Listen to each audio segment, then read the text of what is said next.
Hair loss doesn't happen in isolation. It's not just about a few extra strands on your pillow or a whitening part in the mirror. It's a symptom, a signal, a whisper from the body that something beneath the surface needs attention. If we want to treat it effectively, we first have to understand what's causing it, not just at the level of the scalp, but in the deeper systems that influence everything from hormones to stress responses to cellular nutrition. The truth is, your hair is one of the last places the body invests its energy. That's because hair isn't essential for survival. It's a luxury tissue. When your body feels safe, nourished, and hormonally balanced, it invests in growing strong, vibrant hair. But when it's under stress, nutritional, emotional, metabolic, hair is one of the first areas to show the cost. So when we see hair thinning, shedding, or slowing down in growth, the most important question isn't, what can I put on my scalp? It's, why is this happening now? For many people, especially as they age, hair loss is driven by hormonal changes. In men, this often means sensitivity to a form of testosterone called DHT, dihydrotestosterone, which shrinks hair follicles over time. In women, the picture is often more complex. Fluctuating estrogen, thyroid dysfunction, or polycystic ovary syndrome, PCOS, can all interfere with the hair growth cycle. These are not surface level issues. They're internal imbalances that need to be identified and addressed at the source. And then there's stress. Not the occasional kind we all experience, but chronic, grinding stress that floods the body with cortisol and shifts it into survival mode. High cortisol levels disrupt the normal hair cycle by prematurely pushing hair into the resting or shedding phase. This is called telogen effluvium, and it often shows up after emotional trauma, illness, or major life transition. You may not even connect the dots at first, but 3 months later, when clumps of hair start falling out, your body is simply showing you what it's been carrying all along. Of course, nutrition plays a huge role. Your hair is made of protein, specifically keratin, and it requires iron, zinc, biotin, and a range of vitamins to grow well. If your diet is low in protein, or if your digestive system isn't absorbing nutrients effectively, your hair pays the price. Even a borderline deficiency in something like ferritin, the stored form of iron, can trigger noticeable thinning, especially in women. There's also inflammation to consider. Many people don't realize that scalp health is deeply tied to overall inflammation in the body. Conditions like seborrheic dermatitis or scalp psoriasis can interfere with follicle function. But even without a visible condition, systemic inflammation caused by poor diet, environmental toxins, or autoimmune activity can send confusing signals to hair follicles, disrupting their normal rhythm of growth.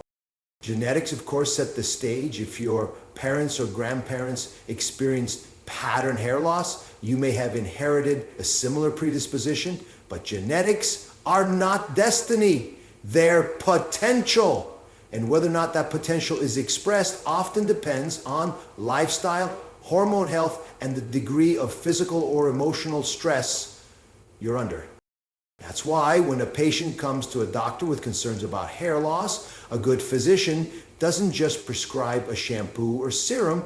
They investigate, they run tests, they ask questions about sleep, diet, menstrual history, medication, recent illnesses. They look at the hair not just as an aesthetic concern, but as a diagnostic clue. It's important to shift our mindset.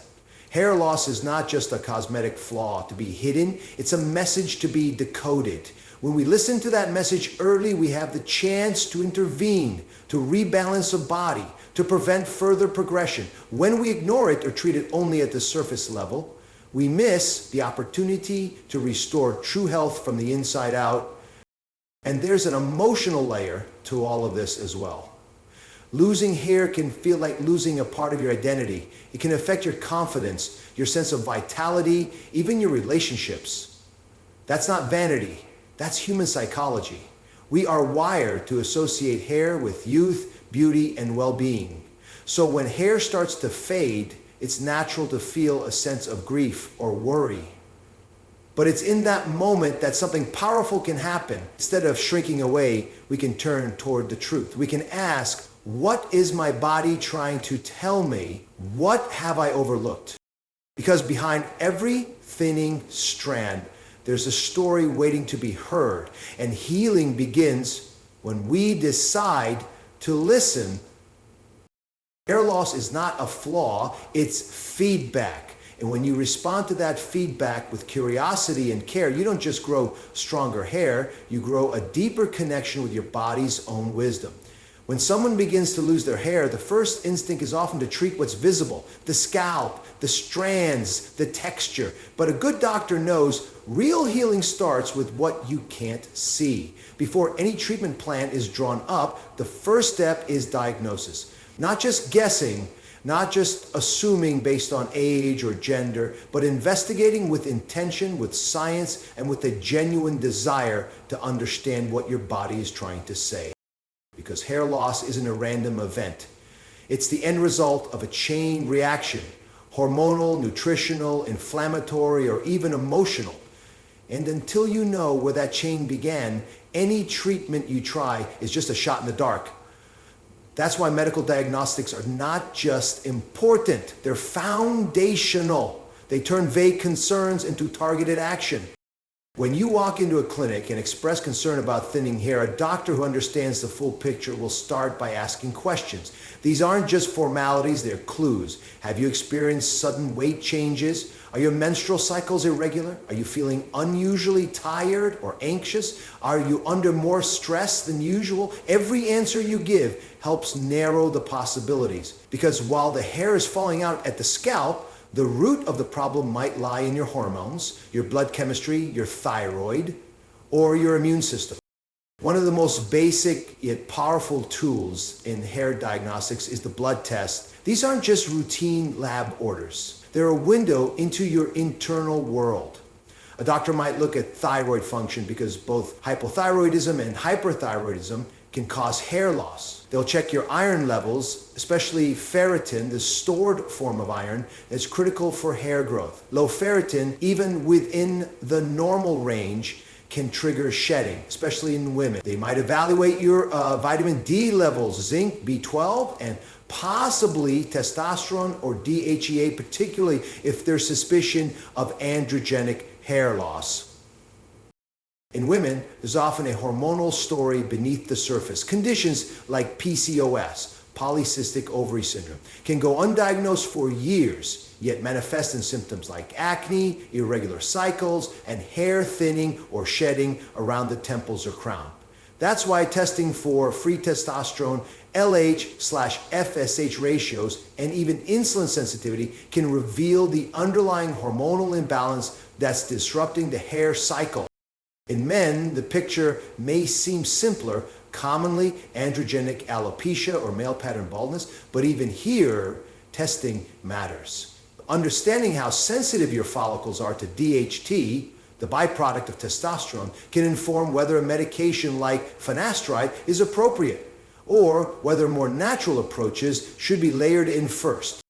Beyond lab work, doctors often conduct a scalp examination, sometimes using a dermatoscope. They look at the density of follicles, the size of hair shafts, signs of inflammation, or miniaturization, the shrinking of follicles, which is common in pattern hair loss. In some cases, a pull test is performed, where a doctor gently tugs on sections of hair to see how many strands come out easily, helping to determine whether shedding is active and severe. And occasionally a scalp biopsy may be needed, especially when the hair loss pattern doesn't match classic forms or when autoimmune conditions like alopecia areata, lichen planopilaris, or discoid lupus are suspected. A tiny piece of scalp is removed and analyzed under a microscope, not to create fear, but to bring precision to the process. Because when the diagnosis is clear, the path to recovery becomes focused. But perhaps what's most powerful about this diagnostic journey is that it shifts the mindset. It moves us from frustration to understanding, from guessing to knowing, and that has a profound psychological impact. Because, let's be honest, hair loss can make you feel helpless, like your body is betraying you. But when you sit with a doctor who takes the time to decode what's happening, you realize this isn't chaos, this is a pattern. And patterns can be corrected. There's a kind of empowerment that comes from being seen, not just as a person with thinning hair, but as a whole human being with a unique biochemical makeup and emotional history. A good diagnostic process isn't just clinical, it's compassionate. It tells you you're not crazy, you're not alone, and we can do something about this. Because ultimately, the purpose of diagnostics isn't just to label, it's to illuminate. It's to give both the doctor and the patient a shared language, a way to move forward together with clarity and confidence. So before you reach for the next miracle shampoo or fall into despair over what's been lost, pause, ask the deeper questions, seek the real answers. Because the truth is, your hair loss is trying to tell you something, and a doctor's job isn't just to treat, it's to listen, to look beneath the surface, and to help you write a new chapter in your healing journey. Clarity is the beginning of healing, and the sooner you understand the why, the closer you are to reclaiming not just your hair, but your sense of control. Once the cause of hair loss is identified, whether hormonal, nutritional, genetic, or stress-induced, we're finally in a position to move forward with precision. And that's where medical treatment becomes truly meaningful, not as a last resort, not as a cosmetic fix, but as an intentional, doctor-guided strategy to restore not only hair, but hope. One of the most well-known and widely used options in this space is Minoxidil, a topical medication approved by the FDA and available in foam or liquid form. For many, it's the first medical step toward reclaiming hair growth. But let's be clear, Minoxidil doesn't work like a magic spray. Its real power lies in consistency. It works by widening blood vessels and improving blood flow to the hair follicles, essentially waking them up and extending the active growth phase of hair, known as the anagen phase. That's why, when used daily over a period of months, it can help regrow hair. Not overnight, but over time. And like any tool, it works best when paired with a broader understanding of what's happening inside the body. In men, particularly those with male pattern baldness, finasteride is another doctor-prescribed option. It works differently, it's taken orally, and its job is to reduce the conversion of testosterone into DHT, the hormone most directly responsible for follicle shrinkage. This is a more targeted treatment aimed at slowing the process of miniaturization that leads to thinning and eventual loss. But it's not without consideration. Some people are hesitant about its side effects, and that's where having a doctor who understands the full picture, your lab results, your personal goals, your emotional landscape becomes invaluable. Because treatment is never just about the biology, it's also about how it fits into your life, your values, your comfort zone. Now, for those seeking an approach that taps into the body's natural regenerative capacity, platelet RP therapy offers something both cutting edge and biologically elegant. PRP involves drawing a small amount of your blood, spinning it to isolate growth factors, and then injecting that concentrated plasma into the scalp. The goal here is not to force growth, but to stimulate the body's own healing and renewal processes. And for many people, especially those who aren't candidates for medication or who want to avoid pharmaceuticals, practice offers a compelling natural adjunct to their treatment plan. It's important to note, though, that none of these treatments work in isolation. This is where many people become discouraged.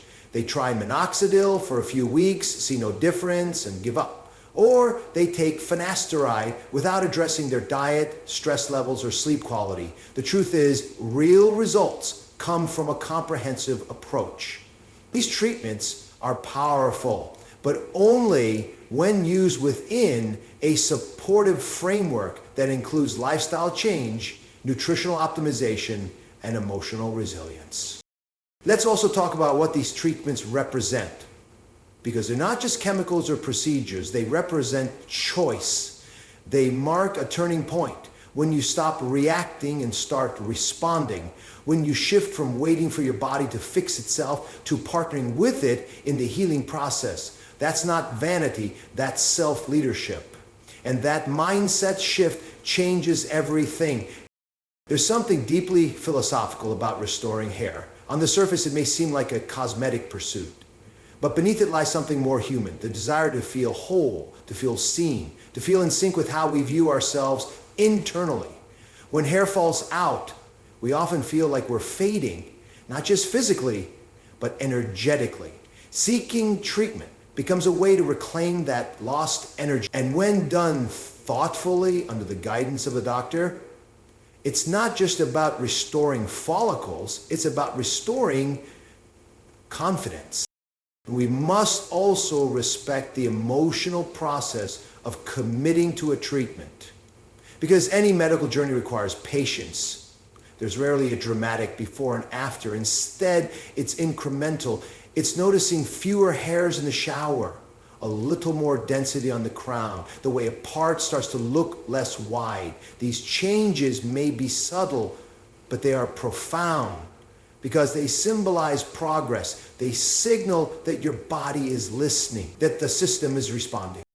And perhaps most importantly, they reinforce the belief that change is possible, that your story is not over just because you saw hair loss in the mirror. That healing is not about returning to the past. It's about creating a future that reflects your commitment to yourself. So whether you choose minoxidil, finasteride, PRP, or a combination, do so from a place of empowerment. Don't chase perfection. Seek progress. Surround the medical strategy with care, intention, and respect for the process. Because in the end, these doctor-prescribed treatments aren't just tools, they're invitations. Invitations to show up for yourself, to partner with your biology, and to reclaim something you thought you had lost. Healing doesn't begin with what you put on your scalp. It begins with the decision to believe in your body's ability to renew and to meet that belief with consistent, intelligent action. Hair restoration doesn't begin and end with medication. In fact, the most successful, sustainable results often come when clinical treatments are supported by something more holistic. Natural boosters that work with the body, not against it, because while minoxidil or finasteride may address hormonal and follicular activity, the overall environment of your body, the inner soil, so to speak, must also be rich, balanced, and nourished if growth is to truly thrive. This is where your lifestyle matters just as much as your prescription. Doctors who understand this bigger picture often recommend targeted nutritional and herbal support to enhance and extend the benefits of medical therapy. And these are not fringe ideas. They're rooted in biology, chemistry, and lived clinical experience. Let's talk about nutrition first, because hair is made of protein, specifically a tough fibrous protein called keratin. Without adequate dietary protein, your body simply doesn't have the raw material it needs to build strong hair. And if you're low on nutrients like iron, zinc, or biotin, even the best medications won't perform to their full potential. Iron, especially in its stored form, ferritin, is crucial for maintaining the growth cycle. Many women with normal hemoglobin levels are still functionally low in ferritin, which can quietly sabotage hair health. The solution isn't always supplements. It may be as simple as including more iron-rich foods in your daily meals, along with sources of vitamin C to aid absorption. Zinc, another essential mineral, supports the structure of hair follicles and helps regulate hormones. It's also a potent antioxidant. A mild deficiency can lead to shedding and slow regrowth. Biotin, a B vitamin involved in keratin production, is frequently marketed for hair health. And while biotin deficiency is rare, some individuals genuinely benefit from small therapeutic doses when under medical guidance. Vitamin D is another quiet culprit. It plays a role in the hair follicle's life cycle and immune regulation. Low vitamin D is associated with several types of hair loss, particularly telogen effluvium and alopecia areata. Replenishing this vitamin through sun exposure or supplements is a simple yet powerful way to reestablish internal balance. But nutrients are only part of the story. Many doctors today are turning to herbal medicine as a complementary approach. These aren't vague remedies. They're carefully chosen plants with specific mechanisms that help regulate hormones, reduce inflammation, and promote circulation. Factors essential to hair growth. Take saw palmetto, for example. This herbal extract works similarly to finasteride, but more gently. It inhibits the enzyme 5-algoreductase, which converts testosterone to DHT, the same hormone responsible for follicle shrinkage in androgenic hair loss. For men who want a more natural approach, or for women who aren't candidates for finasteride, saw palmetto under a doctor's supervision can be a meaningful ally. Pumpkin seed oil is another plant-based DHT blocker. It contains phytosterols that modulate hormone levels and provide essential fatty acids that nourish the scalp and reduce inflammation. It's been shown in small studies to promote hair density when taken consistently. And we can't overlook adaptogens, herbs like ashwagandha, rhodiola, and holy basil that help the body manage stress. Chronic stress is a known disruptor of the hair cycle. It increases cortisol, which in turn can trigger excessive shedding and shorten the growth phase. Adaptogens don't sedate you, they regulate you. They help create a hormonal environment more favorable to hair regeneration.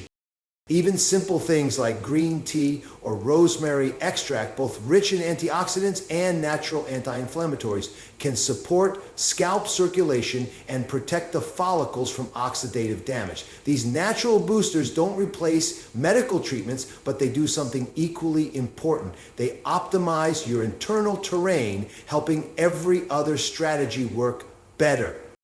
And let's not forget lifestyle itself, sleep, movement, hydration, sunlight, breath, all of it matters. Hair follicles are living tissues fed by blood, influenced by hormones, and responsive to your environment.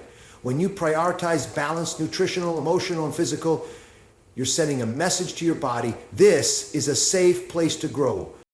The real power of combining natural boosters with doctor-prescribed treatments is this: it turns you from a passive recipient of health into an active participant.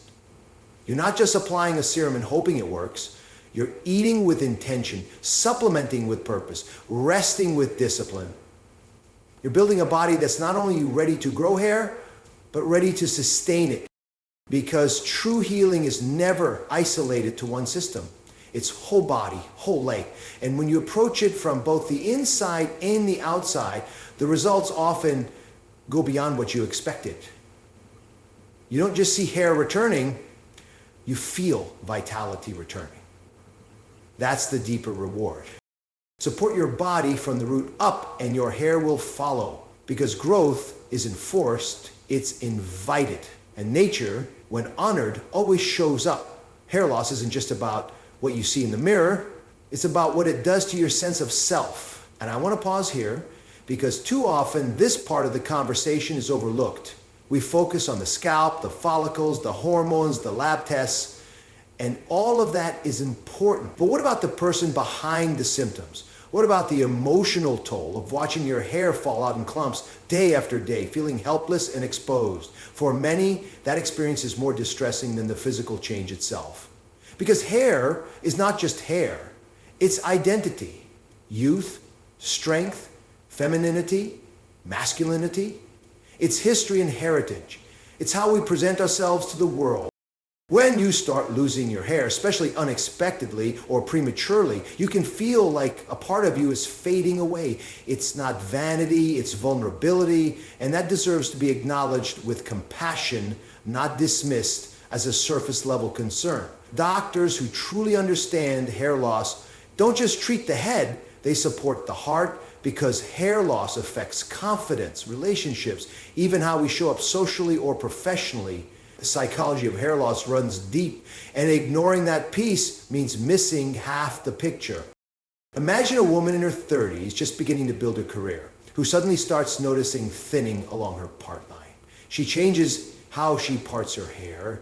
She avoids bright light. She pulls back from conversations, from eye contact. Her internal voice becomes critical. What's wrong with me? Am I aging too fast? Will this get worse? And then shame enters. Silence follows. She tries products in secret, searching for answers late at night, afraid to bring it up even at the doctor's office for fear of being dismissed. That is not a cosmetic crisis. That is a psychological wound.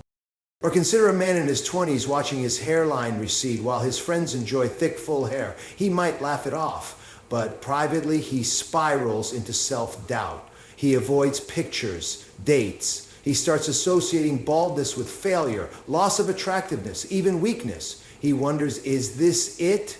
Is this how people will see me now? These narratives play out more often than we realize. And what's important to understand is that the emotional impact of hair loss can be just as profound as any physical health issue.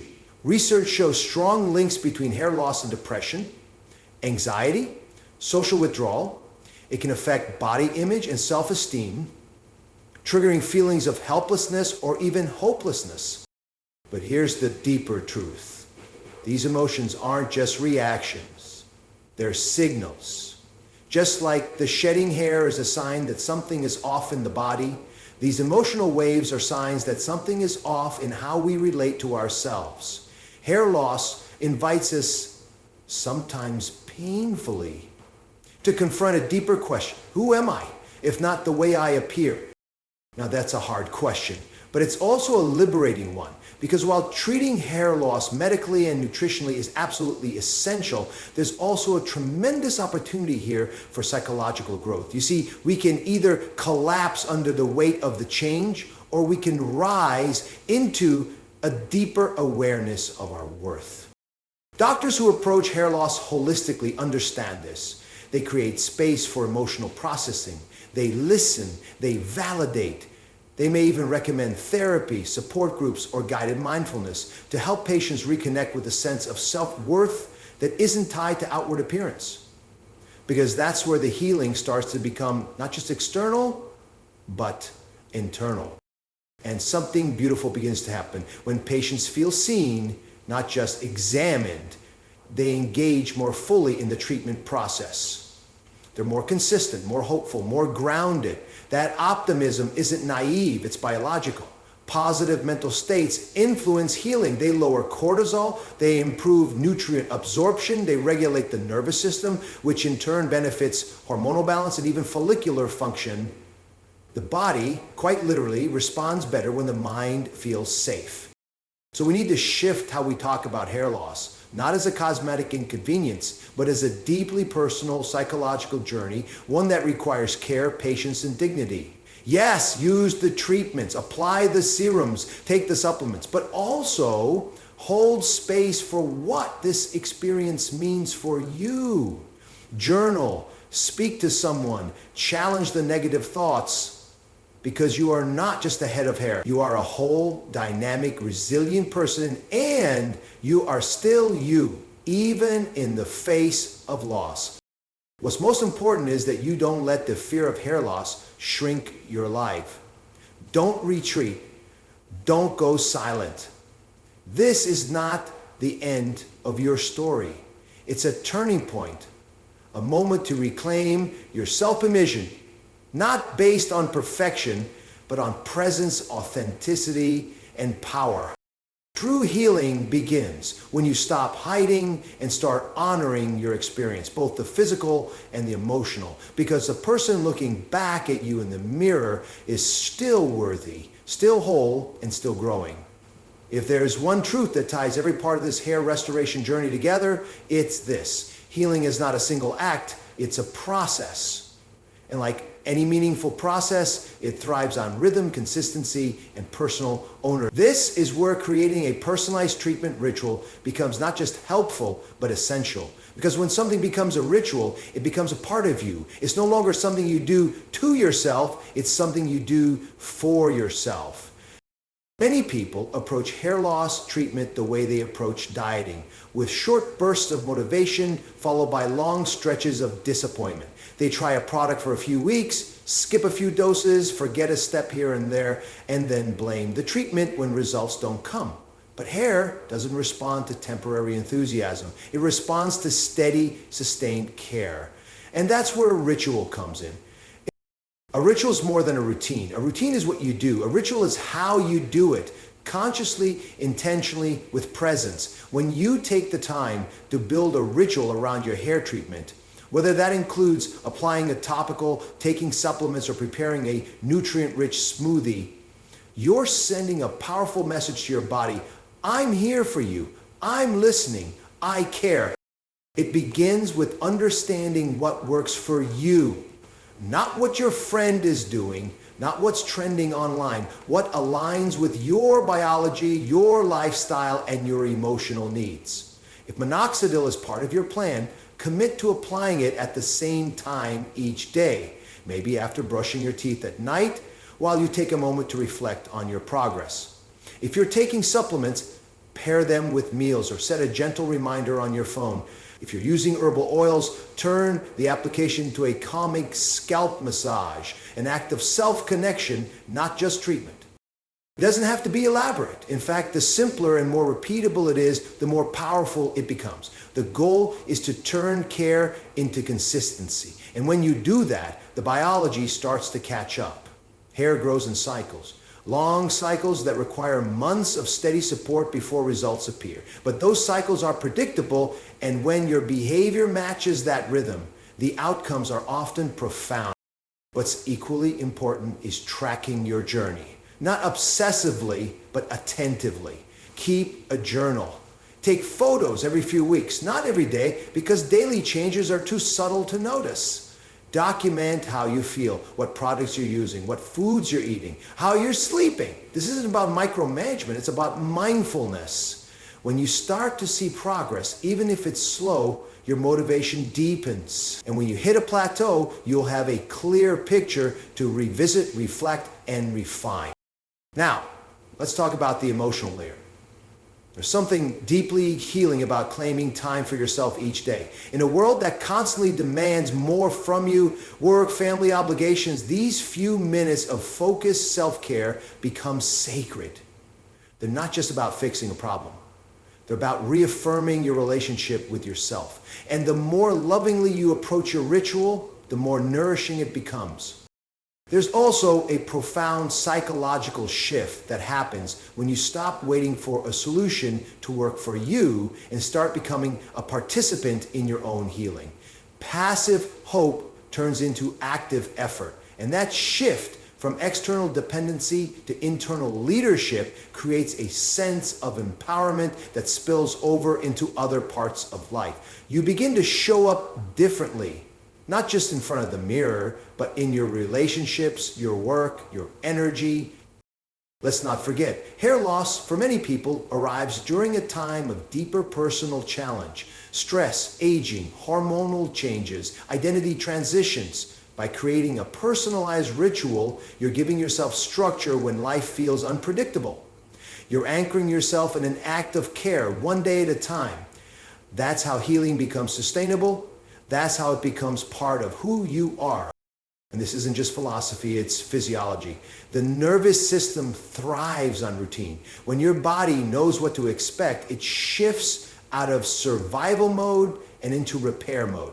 Consistent rituals calm the cortisol spikes, reduce inflammation, and promote hormonal balance. All essential conditions for hair to grow. So when you show up daily for your ritual, you're not just performing a service task, you're participating in the rewiring of your biology. So if you're on this journey and it feels long or uncertain, remember this: you don't have to do everything perfectly. You just have to keep showing up. One step at a time, one breath at a time, one choice at a time. And in those quiet daily acts, healing takes root. Because true transformation isn't sudden, it's layered, lived, and earned. And when you turn your treatment into a ritual, you don't just regrow your hair, you regrow your relationship with yourself.